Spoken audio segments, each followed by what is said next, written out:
तो आदाब, नमस्कार, गुड इवनिंग, सत श्रीकाल। एक बार फिर आप तमाम लोगों का स्वागत है क्राइम तक की कहानी के इस एपिसोड में। उम्मीद है पूरी फैमिली अच्छी होगी, अपना और अपनों का ख्याल रख रही होगी। लगभग 48 घंटे के करीब आसपास मान लीजिए होने वाले होंगे और अभी तक उस चोर का कोई सुराग नहीं मिला या उस हमलावर का कोई सुराग नहीं मिला जिसका सीसीटीवी कैमरा, जिसकी तस्वीर पुलिस के पास। आज की कहानी शुरू करूं, उस कहानी की शुरुआत एक सीसीटीवी फुटेज से करते हैं। 2 तस्वीरें दिखाऊंगा आपको और इन 2 तस्वीरों में बहुत सारी कहानी छुपी हुई होंगी और इसके बाद इन्हीं तस्वीरों के ज़रिए आपको सैफ अली खान और करीना कपूर के घर पर 16 जनवरी की रात आखिरी के 55 मिनट में क्या हुआ, एक चोर बंद कमरे के अंदर से रहस्यमयी तरीके से कैसे भागने में कामयाब हो गया, ये पूरी कहानी आपके सामने है। सबसे पहले इस सीसीटीवी तस्वीर को देखिए। ये तस्वीर 16 जनवरी की रात 1:37 की है। घड़ी में यही टाइम दिखा रहा है 1:37। एक शख्स जिसके पीठ पर पिट्ठू बैग है, बैग उसका इस वक्त आप देखिएगा, बैग को ध्यान से, बैग में लग रहा है बहुत कुछ है। चेहरे पे मफलर जो ऑरेंज कलर का उसने उसको ढक रखा है, गमछा, मफलर या जो भी कपड़े का टुकड़ा कहिए। टी शर्ट पहने हुआ है, पैंट पहने हुआ है और ये अब सीढ़ी से ऊपर की तरफ जा रहा है।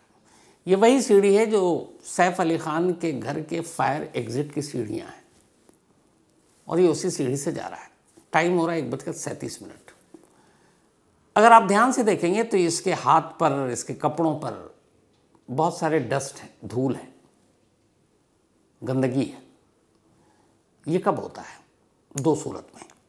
या तो ये शख्स अभी अभी किसी दीवार को फांद कर आया या कहीं से रेंगता हुआ निकला है, ज़मीन से इसका संपर्क हुआ है और उसी में इसके कपड़े मैले हो गए, हाथ भी मैला है, हाथ पे भी मिट्टी धूल लगी हुई है और अभी अपने चेहरे को ढके हुए ये ऊपर की तरफ जा रहा है। लेकिन सबसे ख़ास बात जो ध्यान से आप देखिएगा, इसके पैर दोनों नंगे हैं, पैर में कोई जूता नहीं है। तो दोनों पैर खाली, कोई जूता नहीं और ये नंगे पांव सीढ़ी पर चढ़ रहा है। अब नंगे पांव जाने का क्या मतलब है, ये आगे बताएंगे। 1:37 पूरा हुलिया आपने इसका देख लिया, पिट्ठू बैग देख लिया, बैग भी ठीक ठाक भरा हुआ नज़र आ रहा है और ये ऊपर जा रहा है। 1:37। अब इस दूसरी सीसीटीवी तस्वीर को देखिए, ये दूसरा है और ये 2:33 का है। मतलब जब ये ऊपर चढ़ रहा था उसके ठीक 55 मिनट बाद की ये दूसरी तस्वीर है और अब वो उसी सीढ़ी से जिस रास्ते से गया नीचे आ रहा है। अब भी हुलिया वही है, सिर्फ 3 फ़र्क है इस तस्वीर में। इन दोनों तस्वीरों को अगर देखेंगे सीसीटीवी के, पहला फ़र्क ये कि अब इसका चेहरा ढका हुआ नहीं है। वो जो ऑरेंज कलर का कपड़ा है अब इसके सीने पर लटका हुआ है, अब ये चेहरा खोल कर आ रहा है। दूसरा, अगर आप ध्यान से देखेंगे तो बैग जो जाते हुए भरा हुआ लग रहा था थोड़ा खाली दिखाई देगा आपको। और तीसरा, अब इसके पैर में जूते हैं। जाते वक्त जूता नहीं, जाते वक्त बैग भरा हुआ, चेहरा ढका हुआ, आते वक्त चेहरा खुला हुआ, बैग थोड़ा खाली और अब दोनों पाँव में जूते। सवाल ये है कि जाते हुए नंगे पाँव क्यों गया और वापसी में जूता पहने हुआ, ऐसा क्यों है? तो जितने भी प्रोफेशनल चोर होते हैं, अगर एक्सपर्ट पुलिस की बात करें, जब किसी घर में वो चोरी करने के लिए जाते हैं तो उनकी पहली कोशिश ये होती है कि आहट सुनाई ना दे ज़रा सी भी। जैसे एक मुहावरा है ना, दबे पाँव। तो दबे पाँव तभी होता है जब आपका पैर नंगा हो, आपके पैर के नीचे कोई चप्पल या जूता ना हो और वो जब फर्श पे चलेगा तो बिल्कुल आवाज़ नहीं आएगी। कुछ जूते ऐसे हैं उससे भी आवाज़ नहीं आती, लेकिन फिर भी एक ख़तरा बना रहता है, आवाज़ आएगी। लेकिन अगर आप नंगे पाँव हैं तो फिर मान के चलिए कि आवाज़ बिल्कुल नहीं आएगी। और चोरों का पहला फंडा यही होता है कि जब वो दाखिल हों, किसी के घर में घुस रहे हों, किसी बिल्डिंग में घुस रहे हों, तो रात का एक तो वक्त होता है, रात को ही चोरी होती है और रात के वक्त में सन्नाटा होता है, ज़रा सी भी आवाज़ दूर तक सुनाई देती है। तो इसीलिए प्रोफेशनल चोर अमूमन जब चोरी करने जाता है तो नंगे पाँव होता है और इस वक्त ये नंगे पाँव था जब जा रहा था। लेकिन जब वापसी में आ रहा है तो देखिए तेज़ी से भी आ रहा है और इसके पैर में अब दोनों जूते हैं। अब सवाल ये है कि ये जूता कहाँ से आ गया?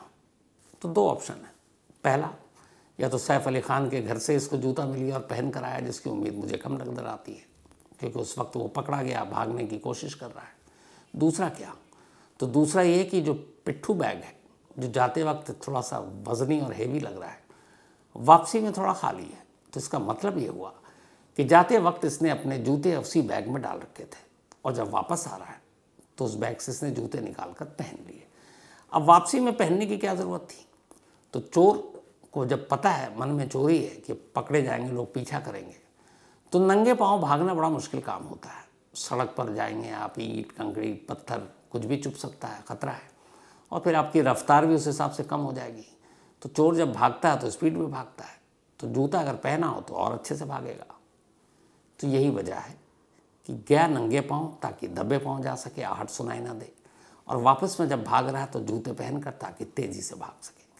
ये दो तस्वीर और इस दो तस्वीर की कहानी। अब चोर का सच तो जब आएगा, जब वो पकड़ाएगा। अब पता नहीं ये जो चोर है ये नॉर्मल है या फिर साइको है, क्या है, जिस तरीके से ये दाखिल हुआ फिर बाहर निकला। लेकिन कुकू एफएम के ऑडियो लर्निंग प्लेटफॉर्म पर एक कहानी है एक साइको सीरियल किलर की। कोलकाता का है ये, मुंबई का नहीं है, लेकिन गजब इंटरेस्टिंग कहानी है। A psycho serial killer. Kuku FM के ऑडियो लर्निंग प्लेटफॉर्म पर ये कहानी आप जाकर सुनेंगे तो आपको अच्छा लगेगा। लेकिन याद रहे, वक्त तेज़ी से निकल रहा है और एक बार जब फ्री ट्रायल स्लॉट्स ख़त्म हो जाएंगे तो फिर ये मौका हाथ से निकल जाएगा। तो इस औसम मौके को मिस मत करें। अभी अपने फ्री ट्रायल लें और क्राइम की बेस्ट स्टोरीज सुनना शुरू करें। After 14 days the subscription plan will be activated. अब ये 1:37 पर जो तस्वीर है ये ऊपर गया है। जिस जगह की ये तस्वीर है, जो फ्लोर है, ये बता रहे हैं वहाँ पे 4th के करीब जहाँ पे ये कैमरा है उसकी तस्वीर है। और टॉप फ्लोर पे सैफ अली खान का घर है जिसको 11th 12th फ्लोर कहते हैं। हालांकि वो 11th 12th फ्लोर नहीं होगा क्योंकि हर फ्लोर पे तो डुप्लेक्स घर है, तो उसका हाफ कर लीजिए, मतलब 12 का 6 ही कर लीजिए आप। तो यहाँ से ऊपर जाने में इसको कितना वक्त लगा होगा सैफ अली खान के दरवाजे तक? 3 से 5 मिनट। अगर 1:37 पर वो सीढ़ी पे है तो इसका मतलब है कि 1:40 या 42 मिनट तक ये सैफ अली खान के घर के दरवाजे पर पहुंच गया। तो दरवाजे पर पहुंचा। दरवाजे पर पहुंचने के बाद हर चोर के पास एक मास्टर की होती है। चोरों के लिए कोई भी ताला खोलना बड़ा आसान काम होता है। तो अब ये उसी अपने जादुई चाबी से ताला खोलता है और सैफ अली खान के घर के अंदर घुस जाता है। तो इस हिसाब से इस सीसीटीवी कैमरे और इन सारी चीज़ों को देखते हुए जो कड़ियाँ पुलिस जोड़ रही है, मुंबई पुलिस, उसके हिसाब से सैफ अली खान के घर में ये चोर रात के 1:42 से 1:45 के दरमियान दाखिल हुआ। 1:42 से 1:45, और उसके बाद 2:33 पे नीचे आता, वो तो खैर दिख ही रहा। अब 1:42 या 1:45 से इस चोर ने उस घर में क्या किया? अब ये कहानी तो चोर पकड़ा जाएगा तब पता चलेगा क्या किया। लेकिन शुक्र है चोर अभी नहीं पकड़ा गया, लेकिन घर के कुछ चश्मदीद हैं जिन्होंने 1:42 या 45 से 2:33 है उस तक की पूरी कहानी सुनाई। तो पहली कहानी दोनों सीसीटीवी कैमरे की ज़ुबानी, इस चोर के ही जाने और आने और इसके तरीके। अब दूसरी कहानी घर की जो एक मेड, इस्मा नाम है, इस्मा फिलिप्स, उनकी ज़ुबानी। और उनकी ज़ुबानी इसलिए क्योंकि एफआईआर उन्हीं के बयान पर लिखा गया है और पूरी एफआईआर की जो कहानी है हूबहू वही आपको सुना रहा हूँ कि उस घर में उन 55 मिनट के अंदर सीढ़ी से लेकर घर तक में क्या हुआ, एक एक चीज़ डिटेल में पूरी कहानी। जो बयान है, अब ये कानूनी दस्तावेज है और चश्मदीद का बयान है, तो उन्हीं के बयान और उन्हीं के एफआईआर पे जो बांद्रा पुलिस स्टेशन में दर्ज है। अब 1:42 से 1:45 के बाद क्या होता है, वहाँ से कहानी शुरू होती है। ये कहानी 1:42 और 45 से अब चोर के हवाले से नहीं, उस घर के मेंबर के हवाले से शुरू होती है, लेकिन उसमें भी 15 से 17 मिनट का गैप है। वो गैप इसलिए है कि उस घर की पहली मेंबर जो विटनेस है, इस्मा, उसकी आंख 2 बजे रात को खुलती है। तो वो कहानी 2 बजे से सुनाना शुरू करती है कि 2 बजे के बाद से लेकर 2:33 तक क्या हुआ। तो कहानी इस्मा के हिसाब से यूं शुरू होती है कि रात 11 बजे घर के लोग खाना खाकर अपने अपने कमरे में सो गए थे। इस घर में सैफ के 2 बेटे तैमूर और जहांगीर के अलावा करीना कपूर, ये 4 फैमिली मेंबर रहते थे। इसके अलावा 3 फीमेल स्टाफ, जिसमें एक इस्मा, एक जुनू और एक गीता। इन 3 में से 2 का काम था तैमूर और जहांगीर को संभालना, उन्हीं का ख्याल रखना। तो 11 बजे के आसपास पूरा परिवार सो जाता है।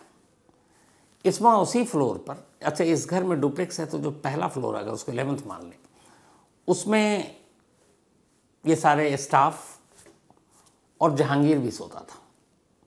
सैफ और करीना ऊपर के फ्लोर पे थे, यानी 12th फ्लोर पे उनका बेडरूम था। 11th पे 3 रूम और फिर टॉप पे भी 3 रूम, बाकी स्विमिंग पूल बल्कि थिएटर भी था, सब कुछ है वहाँ। तो अब 11th फ्लोर पे इस्मा है, साथ में जहांगीर है और जहांगीर की देखभाल करने वाली गीता भी है। ठीक 2 बजे इस्मा को कुछ आवाज़ सुनाई देती है। उसकी नींद टूटती है, ध्यान से सुनती है। उसे लगता है कि कमरे के उसके बाहर, जो कमरा इस्मा के लिए था, बराबर में एक बाहर में बाथरूम है, लेकिन उसको अपना कमरा खोलकर बाहर जाना पड़ेगा। उस बाथरूम से कुछ खटपट की आवाज़ आई। पहले वो बिस्तर से उठी नहीं, उसे लगा कि शायद करीना आ गई है, और करीना जहांगीर को देखने के लिए कई बार रात को आ जाती है, तो शायद जहांगीर को देखने आई और वही फिर बाथरूम भी चली गई होंगी। लेकिन थोड़ी देर बाद फिर उसे डाउट हुआ कि नहीं, करीना तो नहीं आ सकती, तो फिर कौन हो सकता है। अब सोने की बजाय इस्मा की नींद उड़ गई। उसने कहा देखते हैं। वो कमरे से बाहर निकली, बाथरूम के पास जब पहुंची तो देखी कि बाथरूम का दरवाज़ा थोड़ा सा खुला हुआ है। अब मन में शक था, उसने थोड़ा सा धक्का दिया। जब धक्का दिया तो अंदर उसे एक परछाई दिखाई दी, एक शख्स की परछाई, और उसके सर पर कैप, टोपी। हालांकि सीसीटीवी कैमरे में कॉपी आते हुए नहीं है। अब जब उसे दिखाई दिया तो अचानक घबरा गई, लेकिन इससे पहले कि वो दरवाज़ा खोलकर पूरी तरह से उस परछाई को देखती, खुद ही उस परछाई ने दरवाज़ा खोला और वो बाहर निकला। अब जब वो बाहर निकला तो उसका डायरेक्शन जो चलने का था वो उस कमरे की तरफ था जिसमें जहांगीर है, छोटा बेटा सैफ अली खान का। अब इस्मा को लगा कि अच्छा, इसने देखा कि उसके हाथ में चमकती हुई कोई चीज़ है। पहले उसे समझ में नहीं आया, फिर उसे लग गया कि ये कोई चाकू या ब्लेड है। वो हेक्सा ब्लेड था। अब इसके बाद वो जैसे ही उसमें कमरे की तरफ बढ़ रहा है, अब वो कमरे की तरफ जाती है, तो इस्मा को लगता है कि कहीं ये जहांगीर को नुकसान ना पहुंचा दे, या कुछ और भी वजह हो सकती है। तो अब इस्मा लपकती है और वो जहांगीर के कमरे की तरफ बढ़ती है। जैसी जहांगीर के कमरे की तरफ बढ़ती है, वो परछाई उसके आगे आ जाती है। अब वो इस्मा का रास्ता रोक रही है। इस्मा वहाँ पे खड़ी है। अब उसने देखा कि वो हाथ में हथियार, तो वो डरी सहमी सी पूछती है कि तुम कौन हो। उधर से वो कहता है कि आवाज़ मत करना, एक भी आवाज़ मत निकालना। धमकाता है हाथ में जो उसके हथियार है। इस्मा और सहम जाती है, तो पूछती है कि तुम कौन हो, क्या चाहिए। तो ये तो नहीं बताता कि मैं कौन हूँ, पर कहता मुझे पैसे चाहिए। इस्मा फिर पूछती है कितने पैसे चाहिए। वो कहता है 1 करोड़। ये कहकर अब वो फिर आगे बढ़ रहा है। जैसे ही वो आगे बढ़ने की कोशिश करता है, इस्मा उसके रास्ते में आ जाती है। और जब वो रास्ते में आती है तो अचानक वो उसको डराने के लिए वो चाकू उसके हाथ में जो ब्लेड नुमा चीज़ थी, वो उसके ऊपर मारने की कोशिश करता है। जब वो मारने की कोशिश करता है तो अपने आप को बचाने के लिए इस्मा दोनों हाथ ऐसे करती है। सेल्फ डिफेंस में जनरली आदमी यही करता है, यूँ। तो जब ऐसे करती है तो अचानक उसके राइट कलाई में वो नुकीली चीज़ लग जाती है, बट वो मामूली ज़ख्म था। जैसी लगता है इस्मा चीख पड़ती है। जब चीख पड़ती है तो उसी फ्लोर पे दूसरी स्टाफ गीता, उसको आवाज़ सुनाई देती है। अब गीता निकल कर आती है भागकर, ये क्या हो रहा है। गीता जैसी देखती है एक अजनबी और सामने उसके गुत्थम गुत्थी हो रही है इस्मा, वो चीख पड़ती है। जैसे ही चीखती है तब तक जुनू जो तीसरी स्टाफ थी वो भी कमरे से बाहर आ जाती है। अब उस कमरे के अंदर बड़े से एक साथ 4 लोग हैं, 3 स्टाफ और एक वो अजनबी, वो चोर या हमलावर। इधर जब इन लोगों की शोर अब सुनाई दी और चीख, तो ऊपर के फ्लोर पे सैफ अली खान को आवाज़ सुनाई देती है। सैफ शोर सुनकर ऊपर से नीचे ही एक जीना, एक सीढ़ी थी, मतलब घर के अंदर ही रास्ता, वो नीचे आते हैं। जैसे ही सैफ नीचे आए उन्होंने देखा कि हमारी 3 स्टाफ महिला और एक बंदा और उसके हाथ में हथियार। अब इधर हमलावर भी उसको देख के घबरा जाता है सैफ को, क्योंकि अभी तक वो औरतों से लड़ा था। अब देखा कि यहाँ पे एक मेल भी आ गया। अब क्या करता है कि वो एक दूसरी चीज़ और हाथ में निकालता है। अब तक उसके पास एक हेक्सा ब्लेड था जो लोहे को काटते हैं, अब उसके हाथ में एक छोटा सा चाकू भी आ गया। अब वो चाकू दिखाकर डर रहा है। तब तक सैफ को ये लगा कि इस्मा करीब है, वो उस पर हमला कर रहा है और उसकी कलाई ऑलरेडी थोड़ी सी कटी हुई है। सैफ आगे बढ़ते हैं इस्मा को बचाने के लिए। हमलावर को लगता है सैफ उस पर हमला करने के लिए आ रहे हैं। उसके बाद अब वो ताबड़तोड़ सैफ पर हमला करता है। सैफ खुद को बचाते हैं, उससे गुत्थम गुत्थी शुरू हो गई। इस चक्कर में वो 3, 4, 5, 6 वार कर चुका है। सैफ को अभी तक कुछ पता नहीं कि कहाँ कहाँ चोट लग रही है, चोट कितनी गहरी है, क्या नहीं है। सैफ को इस तरह से लड़ते देख और जो बाकी लोग थे उनको भी लगा अब खून भी गिर रहा है, सैफ जख्मी हो रहे हैं। उनमें भी हिम्मत आई, उन्होंने भी धक्का मुक्की शुरू कर दी। और अचानक फिर इशारा हुआ और ये सारे सैफ समेत जो तीनों स्टाफ थे उस कमरे से मेन डोर की तरफ दौड़ पड़ते हैं हमलावर को धक्का देकर। हमलावर नीचे की तरफ गिरता है और ये सब बाहर की तरफ भागते हैं। बाहर आते उस कमरे का दरवाज़ा बाहर से बंद कर देते हैं। अब उस रूम में उस वक्त सिर्फ वो था। जहांगीर का कमरा अलग था, वो बाहर की तरफ था, बाकी ऊपर थे। मतलब उस कमरे में कोई भी अब उस फैमिली मेम्बर या स्टाफ का एक भी बंदा नहीं था। अब सिर्फ वो चोर अकेले था और उस चोर को इन लोगों ने बंद कर दिया, बाहर से कुंडी लगा दी। बंद करने के बाद अब ये था कि चोर पकड़ा गया है तो बाकी पुलिस सबको बुलाया जाए। यहाँ से थोड़ी सी कहानी अब पेचीदा हो जाती है। जो बयान है FIR है उसके हिसाब से चोर को बंद करने के बाद कुछ देर बीतता है। कुछ देर बीतने के बाद अब सभी लोग उस कुंडी को खोलते हैं कि शायद चोर को अब काबू कर सकें, पकड़ सकें।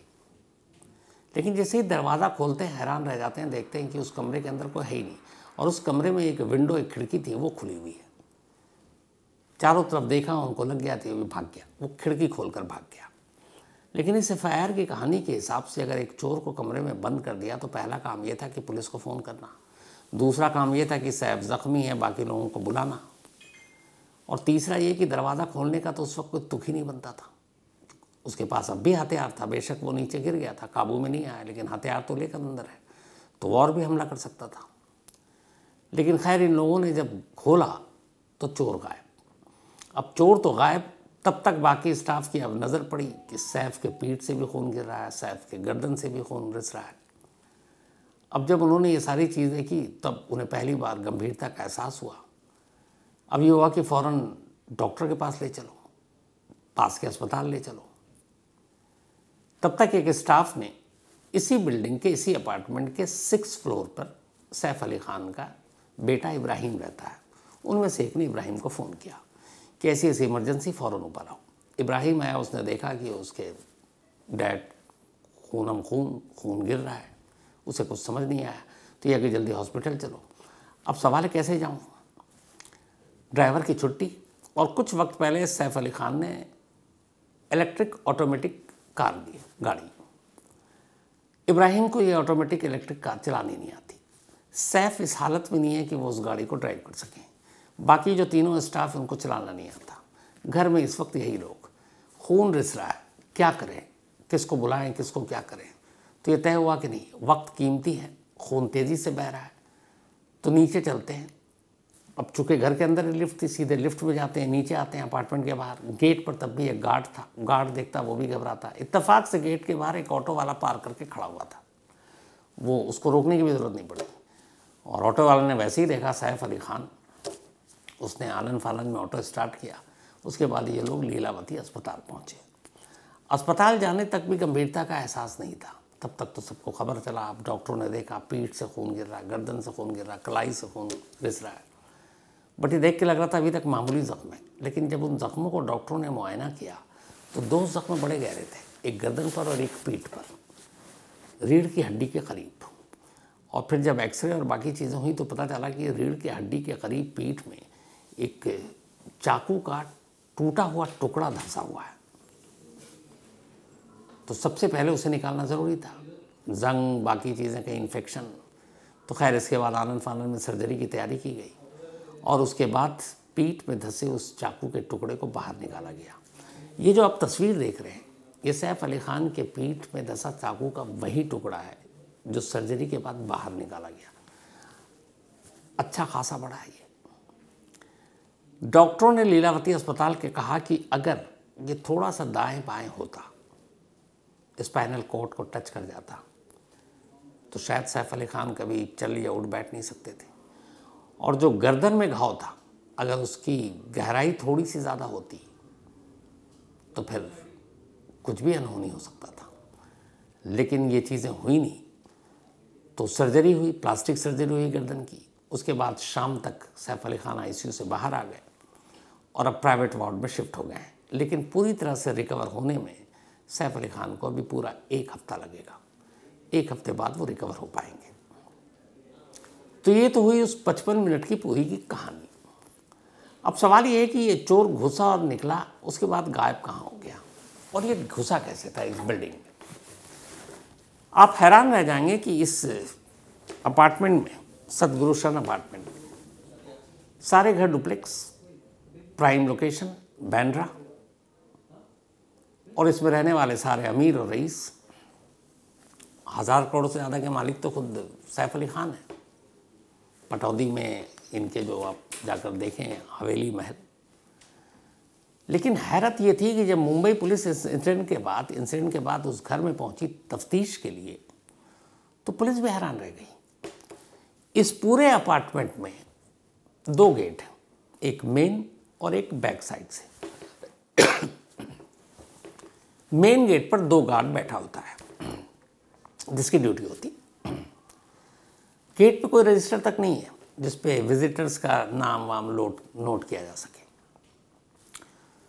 कोई इंटरकॉम भी नहीं लगा कि कोई आ रहा है तो पूछा जाए कि भैया भेजूं कि ना भेजूं, जो अमूमन किसी भी एक छोटी मोटी सोसाइटी में भी होती है। और सबसे हैरानी की बात यह है कि सैफ अली खान का घर जिस फ्लोर पर है, न घर के बाहर न घर के अंदर एक भी सीसीटीवी कैमरा नहीं था। अगर घर के अंदर सीसीटीवी कैमरा होता तो ये जो 2 बजे से लेकर 2:30 तक मान लीजिए, क्योंकि 33 पे तो वो नीचे आ गया था, 30 मिनट की सारी गुत्थम गुत्थी, सारी लड़ाई, सारी चीज़ें, ये सब कैमरे में कैद होती हैं और वैसे ही सामने आ जाती हैं जैसे सीढ़ी पर जाता और आता हुआ ये चोर नज़र आया। लेकिन पुलिस ने जब तफ्तीश की तो पता चला ना सैफ के घर के बाहर कोई कैमरा लगा हुआ है, न घर के अंदर उन्होंने सीसीटीवी लगा रखा है। अब इस वक्त जब वैसे ही बहुत सारे क्राइम हो रहे हैं, तो ऐसे में ये मतलब सीसीटीवी फुटेज न लगाना बड़ी हैरानी की बात है। नंबर 2, इस अपार्टमेंट में रहने वाले तमाम दिग्गज बड़े बड़े लोग हैं, लेकिन नीचे 2 गार्ड के अलावा किसी का अपना कोई पर्सनल बॉडीगार्ड नहीं है। सैफ अली खान का भी नहीं है, करीना कपूर का भी नहीं है, यूं ही रह रहे हैं ये भी हैरानी थी। अब 2 गार्ड मेन गेट के अलावा एक इस घर का पिछला हिस्सा है जहाँ से फायर एग्जिट का रास्ता जाता है इमरजेंसी में लोगों को निकालने के लिए। उस पिछले रास्ते के पीछे एक दीवार है, लेकिन वो दीवार इतनी ऊंची नहीं है जैसे जेल की दीवार होती है कि आप उसको फलांग ना सकें। आराम से एक आदमी उस दीवार पर चढ़कर उस पार जा सकता है। अब उस पार जाने से रोकने के लिए दीवार पे नुकीली कटीली तारें भी लोग लगाते हैं। इस पे भी तार लगी हुई है, लेकिन वो सारे तार मुड़े हुए हैं पहले से, और किसी ने कभी कुछ सोचा भी नहीं कि ये तार मुड़े हुए यार ठीक करा लो। तो पुलिस को अब शक यही है, और जो चोर का हुलिया है सीसीटीवी कैमरे में कि उसके कपड़े गंदे हैं, उसके हाथ पर मिट्टी धूल लगी हुई है, तो ये कहीं से घिसटता रगड़ता हुआ आया। तो ये चोर उसी दीवार के ज़रिए मेन एंट्रेंस से अंदर नहीं गया, क्योंकि वहाँ गार्ड थे और वहाँ कैमरा भी था। ये उसी दीवार को फांद कर दूसरी तरफ कूदा। जब कूदा तो फिर कपड़े भी गंदे हुए इसके, और कूदने के बाद उस सीढ़ी के ज़रिए फिर वो ऊपर गया। ये पुलिस का मानना है। लेकिन यहाँ पर अब एक सवाल है कि इस दीवार से कूदने के बाद एक सीढ़ी है जो फायर एग्जिट रास्ता है जो लोग कम यूज़ करते हैं, उस पर होकर, और इस फ्लोर पे सैफ अली खान का घर है, ये इस चोर को कैसे पता? 2 ही वजह हो सकती है। पहली, इस अपार्टमेंट का कोई अंदरूनी शख्स इस चोर का दोस्त या उसका जानकार जिसने उसे जानकारी लीक की, पहला। दूसरा, क्या पता कभी पास्ट में ये चोर उस घर में आया, किसी भी सूरत पर उसने यहाँ कोई काम किया हो, किसी भी तरह का काम, बिजली का, मेंटेनेंस का, मरम्मत का, और भी कोई काम, और इस घर के नक्शे से और यहाँ के हर फ्लोर से वाकिफ़, और उसे ये भी बताया कि यहाँ सैफ अली खान का भी घर है। तो ये 2 ही ऑप्शन हो सकता है। तो खैर, उसके बाद वो निकला और चला गया। अब इस चोर की तस्वीर, चेहरा, सब कुछ है, लेकिन खुद चोर नहीं है। 35 टीमें मुंबई पुलिस की लगी हुई हैं इस चोर को पकड़ने के लिए। पूरे मुंबई के जितने भी अलग अलग इलाके के जो बटे हुए चोरों के गैंग हैं, उन सब से बात हो रही है, कोई सुराग नहीं मिला है। हालांकि मुंबई पुलिस के एक सोर्स ने बताया कि हमें उम्मीद है कि ये चोर कहीं मुंबई छोड़कर नहीं भागा, ये मुंबई में ही अभी तक है, पता नहीं जैसे जैसे वक्त निकले तो भाग जाए, लेकिन वो किसी गुप्त ठिकाने पे ही जहाँ भी वो रहता हो वहीं छुपा हुआ है। लेकिन अब उसका चेहरा पूरे मुंबई में भी लोगों ने देखा है, तो अब अगर कहीं हो तो आस पड़ोस के लोग देखेंगे तो पुलिस को इन्फॉर्म कर देंगे। लेकिन हैरानी इस बात की है कि अभी तक किसी ने फ़ोन तक नहीं किया है। बट इसी कोशिश में पुलिस ने एक सस्पिशियस शख्स को पकड़ा है, एक संदिग्ध, और इसको गिरगांव से उठाया। इसका नाम है शाहिद। अब इसको क्यों उठाया? जो सीसीटीवी कैमरे में तस्वीर है और सीसीटीवी कैमरे में जो पिट्ठू बैग है, वो सारा हुलिया उस शाहिद के साथ बड़ा मैच करता है। जब शाहिद की कुंडली खंगाली गई तो पता चला कि कम से कम मुंबई के हाई प्रोफाइल 5 घरों में उसने सेंध मारी है, और उसके सेंध मारने का तरीका सेम ऐसे ही था। वो भी जब घर में चोरी करने जाता था तो नंगे पांव जाता था और पीठ पर बैग होता था ताकि चोरी का माल और बाकी चीज़ें उस बैग में डालें, और एक जूता भी रखना होता था। तो पुलिस ने उसको उठा रखा है। सुबह से बांद्रा पुलिस स्टेशन में पूछताछ हो रही है, लेकिन दोपहर बाद एक पुलिस अफसर ने यह कहा कि नहीं, अभी तक हमने किसी को इस केस में अरेस्ट नहीं किया है। यानी शाहिद सस्पिशियस है, लेकिन शायद वो चोर नहीं है जिसकी तस्वीर कैमरे में कैद हुई है। बट उससे पुलिस उस चोर तक पहुंचने की कोशिश कर रही है, क्योंकि मोडस ऑपरेंडी एक है, काम करने का तरीका एक है, तो उससे पूछताछ हो रही है। लेकिन कुल मिलाकर अभी तक कुछ सुराग नहीं मिला। अब यहाँ एक सवाल, क्या सैफ अली खान जैसे लोग, अभी हाल में बाबा सिद्दीकी मर्डर, सलमान खान को धमकी, लॉरेंस गैंग का मुंबई में कब्जा करने के लिए अलग अलग धमकाना, और ऐसी सूरत में जब हर तरफ खतरा हो तो ऐसे सेलिब्रिटी, अब यहाँ एक चीज़ याद रखिएगा कि जो लॉरेंस बिश्नोई है उसने सलमान खान को धमकी क्यों दी है? चिंकारा हिरण शिकार केस में जो शिकार किया था उसी लिए, जिसको लेकर लॉरेंस का कहना है बिश्नोई बिरादरी इसमें गुस्से में है। तो एक बात याद रखिएगा कि जब ये शिकार का किस्सा हुआ था ना, तब उसमें सैफ अली खान भी शामिल थे। सलमान खान, सैफ अली खान, सोनाली फिल्म एक्ट्रेस और नीलम, ये सब हम साथ साथ हैं। फिल्म की शूटिंग हो रही थी जब जोधपुर में, तो इस शिकार के वक्त ये सारे लोग थे। लेकिन सैफ अली खान और बाकी लोगों के नाम बाद में हट गए थे। हालांकि इसके पीछे एक दूसरी भी कहानी है। कहते हैं कि सलमान खान बहुत ज़्यादा दिलदार इंसान है, तो उसने अपने साथियों को बचा लिया और सब कुछ खुद के ऊपर रख लिया। तो सैफ अली खान भी थे। और यहाँ ये बहुत सारी चीज़ें भी होती हैं कि सैफ अली खान जिस नवाब ख़ानदान से आते हैं, हालांकि आज़ादी के बाद वो नवाबियत वाला रुतबा अब छिन गया है, लेकिन नवाबों का जब किस्सा होता है, राजाओं महाराजाओं नवाबों का, तो हमेशा याद रखें कि शिकार के भी तो किस्से होते हैं। तो मंसूर अली खान पटौदी, टाइगर पटौदी जो थे, टाइगर की वजह से उनका नाम पड़ा था टाइगर पटौदी। तो ये लोग शिकार के बड़े शौकीन होते हैं। तो शिकार में एक नाम शुरुआती एफआईआर में सैफ अली खान का भी था। तो अब ये जानते हुए कि उस शिकार में नाम रहा है, इधर लॉरेंस की धमकी है, और फिर भी ये सुरक्षा में लापरवाही कि आप सीसीटीवी कैमरा तक नहीं लगा रहे हो, क्यों? इस पे बड़ा एक क्यूरियोसिटी थी मन में। एक मुंबई की सीनियर पुलिस अफसर से मैंने इस बारे में आज ही बात की और पूछा कि ऐसा क्यों है। उन्होंने जो जवाब दिया बड़ा अजीब जवाब था, पर हो सकता है वो अपनी जगह सही हो। उन्होंने कहा ये जो चमकती हुई दुनिया है ना ग्लैमर्स की, ये बड़ी अजीब दुनिया है। अब जैसे जो बहुत बड़े स्टार हैं, अब गैलेक्सी तो पूरा ही एकदम सीसीटीवी कैमरे से ढक गया, मन्नत का, शाहरुख खान की सुरक्षा वैसी ही रहती है, और भी बड़े स्टार्स की ऐसी है। लेकिन बहुत सारे ऐसे स्टार हैं, फिल्म स्टार, जो अपने घरों में कैमरा नहीं लगाते हैं। उन्होंने बिना नाम लिए बताया उसकी कई वजह है। एक, उनके घरों में चलने वाली पार्टी, ड्रग्स पार्टी, फिर कई बार होता है अफेयर, ये गर्लफ्रेंड आना जाना। तो अगर ये सीसीटीवी कैमरे की फुटेज कहीं लीक हो गई, मीडिया में आ गई, तो फिर क्या होगा? इसी वजह से बहुत सारे लोग सिक्योरिटी को किनारे करके भी, प्राइवेसी उनकी या उनके सारे राज बाहर ना हो जाए, इन कैमरों से बचते। एक वजह ये भी बताया गया। देखिए अब इस चोर का क्या होता है, कब तक पकड़ा जाता है, जो भी अपडेट होगा आगे ज़रूर दूंगा आपको। लेकिन याद रहे, वक्त तेज़ी से निकल रहा है, और एक बार जब फ्री ट्रायल स्लॉट्स ख़त्म हो जाएंगे तो फिर ये मौका हाथ से निकल जाएगा। तो इस औसम मौके को मिस मत करें। अभी अपने फ्री ट्रायल लें और क्राइम की बेस्ट स्टोरीज सुनना शुरू करें।